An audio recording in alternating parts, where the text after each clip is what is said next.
భక్తివన్న ప్రేక్షకులకు శుభోదయం 25/4/2025 స్వస్తి శ్రీ చాంద్రం విశ్వావసునామ సంవత్సరం ఉత్తరాయణం వసంత ఋతువు చైత్రమాసం కృష్ణపక్ష ద్వాదశి శుక్రవారం.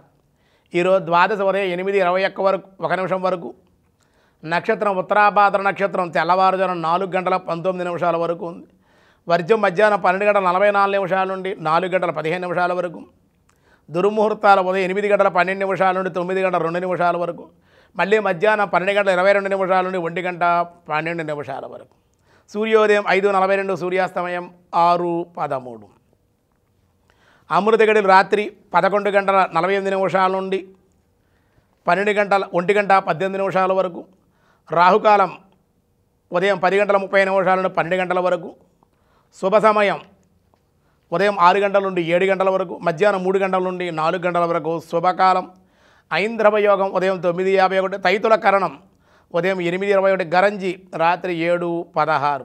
నిన్న ఏకాదశి ఉపవాసం ఉన్నటువంటి వాళ్ళు ఈరోజు ద్వాదశి ఉదయం 8:21 వరకు కూడా ఉంది.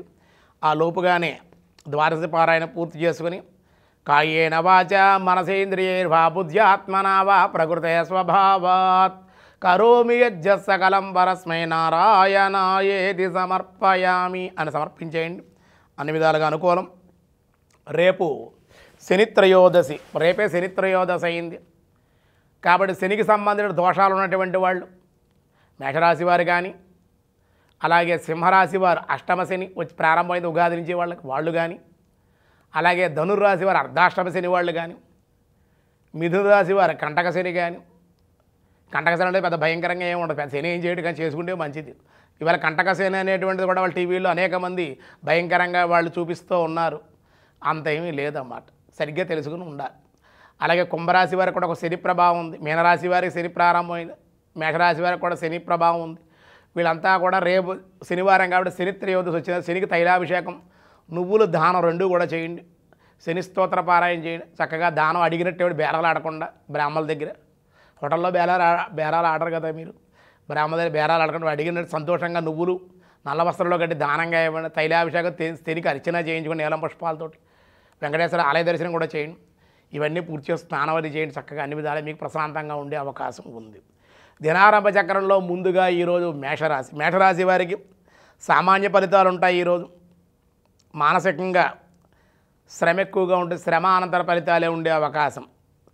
వృషభ రాశి భోజన సౌఖ్యం, కానీ శ్రమ ఉద్యోగంలో కానీ వ్యాపారంలో వ్యవసాయంలో శ్రమ ఎక్కువగా ఉండే అవకాశాలు ఉన్నాయి ఈరోజు. మిథున రాశి ద్రవ్యలాభం, స్త్రీమాతృ ఆదరణ ఉండే అవకాశాలు, దేవాలయ దర్శనాలు ఉంటాయి. కర్కాటక రాశి ఉద్యోగంలో ప్రమోషన్లు, సకాలంలో పనులు పూర్తవుట, కార్యజయము. సింహరాశి వ్యాపారంలో సమస్యలు, కోర్టు పోలీస్ కేసుల్లో ఇరుక్కునుట, ధనానికి ఇబ్బంది, మధ్యవర్తిత్వాలు వహించకుండా ఉంటే ఈరోజు చాలా మంచిది. కన్యారాశి కార్యసిద్ధి, ధనలాభం, మానసిక ఆనందం. తులారాశి రుణములు తీర్చుట, దైవచింతన, ధనవృద్ధి, దేవాలయ దర్శనాలు. వృశ్చిక రాశి అనారోగ్య సమస్యలు, జాయింట్ ధరలతో విరోధాలు, రుణబాధలు కొంచెం ఇబ్బంది పెట్టే అవకాశం. భగవత్ చింతన, భగవత్ ఆరాధన, స్మరణ కూడా మీకు ఈరోజు మేలు చేసే అవకాశం. ధనుర్రాశి వివాహ ప్రయత్నాలు, పై అధికారులతో ఒత్తిడి, పనిలో శ్రమ ఎక్కువగా ఉండే అవకాశాలు ఉన్నాయి. ధనం ఈరోజు సాయంకాలం ధనం ఏదో రకంగా చేతికి అందే అవకాశం. మకర రాశి వారికి ఆరోగ్య లాభం, గౌరవం, నూతనమైన ఉద్యోగ ప్రాప్తి, వాహన యోగం. కుంభరాశి చంచలత్వం, మానసిక చింతన, అశాంతి, భయము, దేవాలయ దర్శనాలు, భగవన్నామస్మరణ చేసుకుని అన్ని విధాలుగా అనుకూలం. మీనరాశి కార్యహాని, ఆదాయం అయితే వృద్ధి, కుటుంబంలో సమస్యలు ఉండే అవకాశాలు ఉన్నాయి. ఈరోజు విష్ణు సహస్రనామంలో వ్యాసాయ విష్ణు రూపాయ వ్యాసరూపాయ విష్ణవే ఓం హిరణ్యగర్భాయ నమః.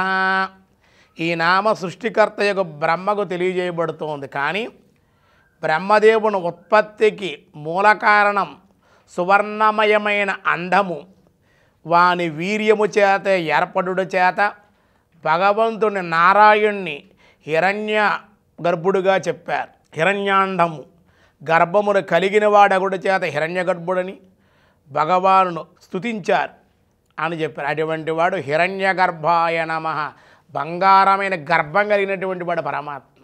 ఆ గర్భంలో కమలంలోంచి ఉద్భవించినటువంటి వాడు బ్రహ్మ అని కూడా అర్థం. ఇలా పరమాత్మకి నానార్థాలు అనేవారు హిరణ్య గర్భుడు అని ఆయన స్తుతించడం జరిగింది. మిగతా విషయాలు రేపు చూద్దాం. ఈరోజు స్వస్తి.